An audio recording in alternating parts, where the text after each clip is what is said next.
يا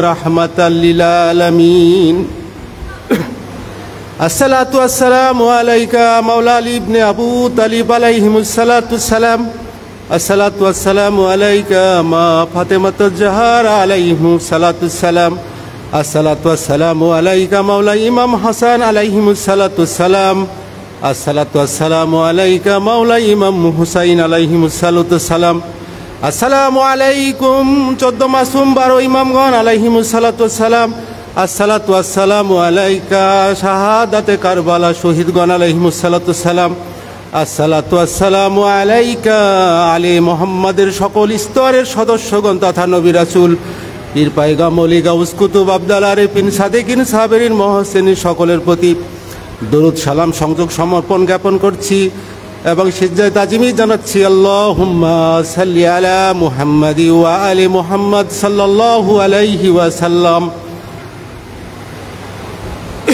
সাধুজন, বিশ্ব বাংলা ফাউন্ডেশন, আহলে বায়ত ফাউন্ডেশন রাজশাহী এবং স্পিরিচুয়াল ইউনিভার্সিটি প্রস্তাবিত রাজশাহীর উদ্যোগে আজকের ঈদের রিসালাত ও বিশ্ব মানব মেলায় 2025 উপলক্ষে সম্মানিত সভাপতি, উপস্থিত আছেন সম্মানিত অতিথিবৃন্দ, আমন্ত্রিতবৃন্দ এবং বিভিন্ন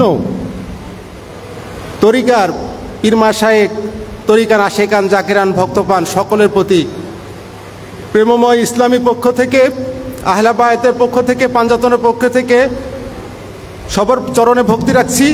আল্লাহুম্মা সাল্লি আলা মুহাম্মাদি ওয়া আলি মুহাম্মাদ সাল্লাল্লাহু আলাইহি ওয়াসাল্লাম। সুধীজন, 4টি আল্লাহ মাস হারাম মাস করেছেন, অর্থাৎ পবিত্র মাস।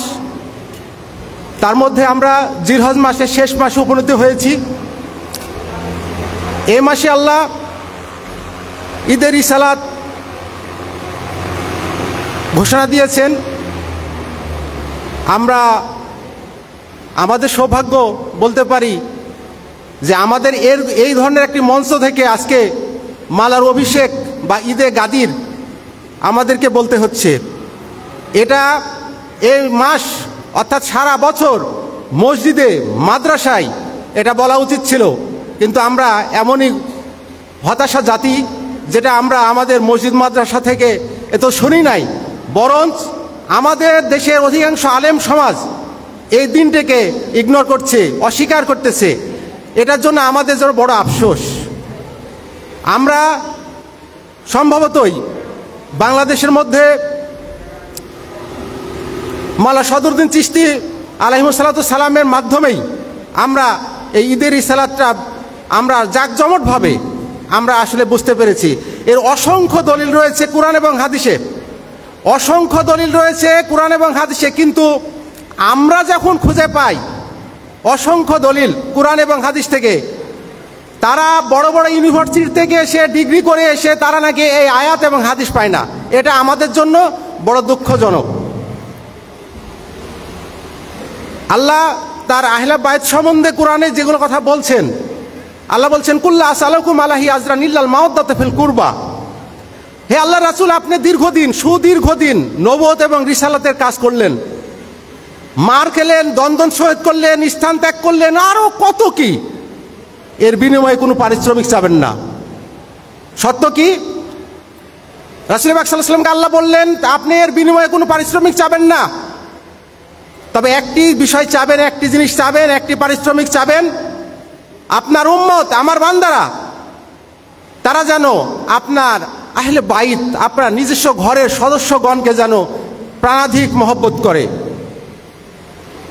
এই আয়াতটি পর্যন্ত আমরা আমাদের সমাজে বুঝতে পারি না। আমরা আপনাদের সমাজ ব্যবস্থা কেমন আমাদের সব এলাকা জানা নাই, তবে আমাদের এলাকা, আমি পাওয়া থেকে এসেছি, আমি একজন স্কুল টিচার। আমার স্কুলে একজন মাওলানা ছিলেন, উনি আমার শিক্ষক, 40 বছর চাকরি করলেন, কোনোদিন তার মুখ থেকে আমি এটা শুনি নাই, বা অন্য কোনো আলেমের মুখ থেকে আমি শুনি নাই। এই হচ্ছে আমাদের অবস্থা। আমাদেরকে আজকে বিশ্ব বাংলা ফাউন্ডেশন থেকে, আহলে বায়ত ফাউন্ডেশন রাজশাহীর পক্ষ থেকে এবং স্পিরিচুয়াল ইউনিভার্সিটি প্রস্তাবিত রাজশাহীর পক্ষ থেকে একটা মঞ্চ করে আমাদেরকে জানানো হচ্ছে যে এই মাওলার অভিষেক দিবস।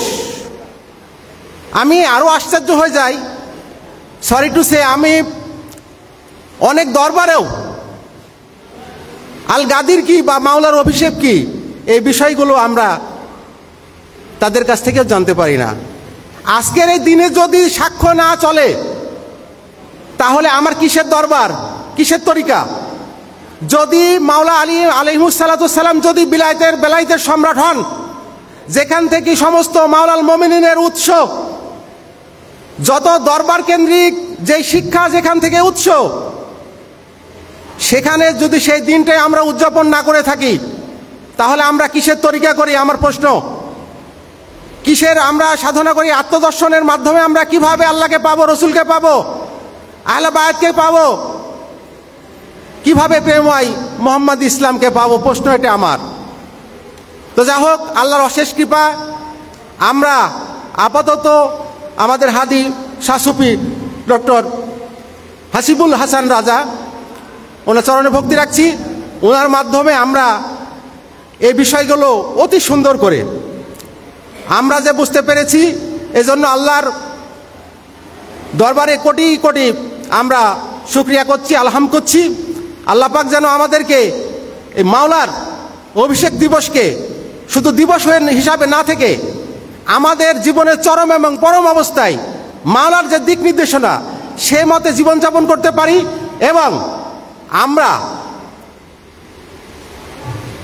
মাওলার পাঞ্জাতনের অন্যতম সদস্য যারা ছিলেন তাদের সাথে আল্লাহর উচ্চমান পরিচয়ের সাথে যেন মিলিত হয়ে এক কাতারে এইভাবেই যেন আমরা উঠতে পারি, সেই আশাবাদ ব্যক্ত করছি।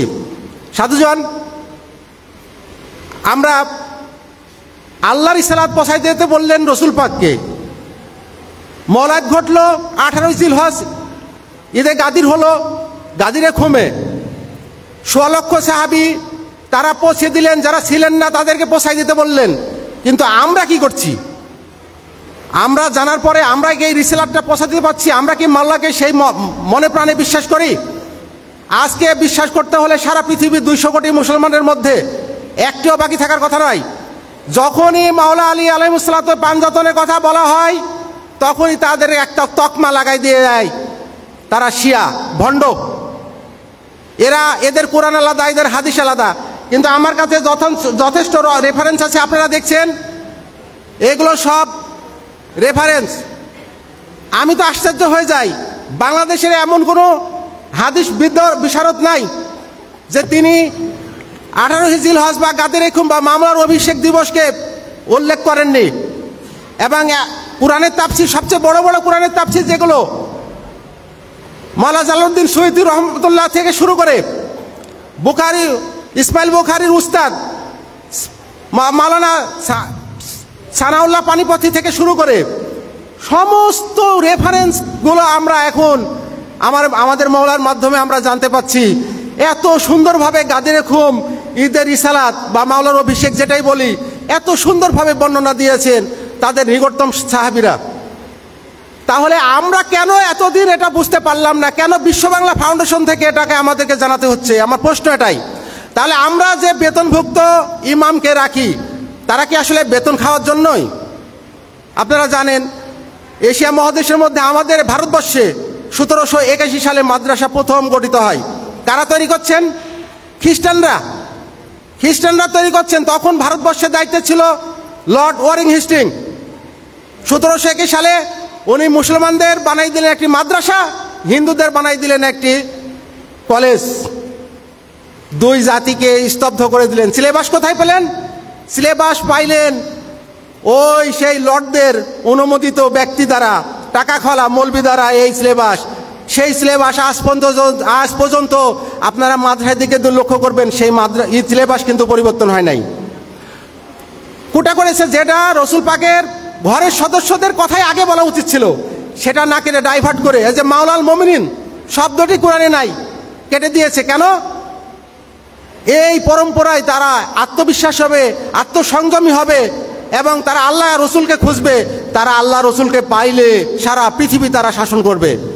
খ্রিস্টান ইহুদিদের এই চালে মুসলমানদের আলেম সমাজ পেট্রোনাইজ হয়ে তারা আমাদের মূল তথ্যগুলো গোপন করে এমনভাবে এখন দেখবেন যে কথা বলে চলো নামাজ পড়তে যাই, কি বলে চলো নামাজ পড়তে যাই, কিন্তু একটি মানুষকে ইমানের কাজ শিখাইতে হবে। ইমান কাকে বলে, ইমান কিভাবে অর্জিত হয়? ইমান যদি না থাকে নামাজ রোজা হজ জাকাত কিছু হবে না। তাহলে আমাদেরকে ইমানের কলেমার দাওয়াত দিতে হবে, ইমান শহীদ ইমানের কাজ শিখাইতে হবে। যদি আমার ইমাম না থাকে তাহলে আমার ইমান কোথায় থাকে?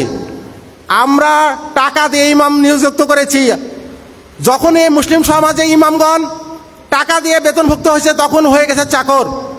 ইমাম সাহেব নামাজ পড়ান, বন্ধ করেন, উঠেন, বসেন। যখন ইমামগণ চাকর হয়েছেন, ইমাম আরবি শব্দ, বাংলা শব্দ অর্থ নেতা, তিনি ওই গোত্রের সমস্ত দায়িত্ব তিনি পালন করবেন। কিন্তু আমাদের সমাজের চিত্র কি? তিনি হচ্ছে চাকর। উনি মাসে মাসে বেতন বৃদ্ধি করতে চান আর সভাপতি সহ কমিটিগণ তাদেরকে ধমকাতে থাকেন। তাহলে এই জাতি কোথায় গিয়ে ডাকবে? তো সুতরাং আমার যেহেতু সময় কম, আমি মনে করি আমরা এই প্ল্যাটফর্ম থেকেই সারা পৃথিবীকে জানিয়ে দিতে চাই মাওলার অভিষেক ঈদে গাদির বা ঈদের ইসলাম ও বিশ্ব মানব মেলা, যেখানে পৃথিবীতে শান্তি শৃঙ্খলা প্রেমময় মোহাম্মদী ইসলামের কথা হবে, যেমন প্রত্যেকটা জাতিতে জাতিতে সমস্ত মানুষ এক কাতারে উপনীত হবে এবং সবাই দরুদ পড়তে থাকবে আল্লাহুম্মা সাল্লি আলা মুহাম্মাদি ওয়া আলে মুহাম্মদ সাল্লাল্লাহু আলাইহি সাল্লাম।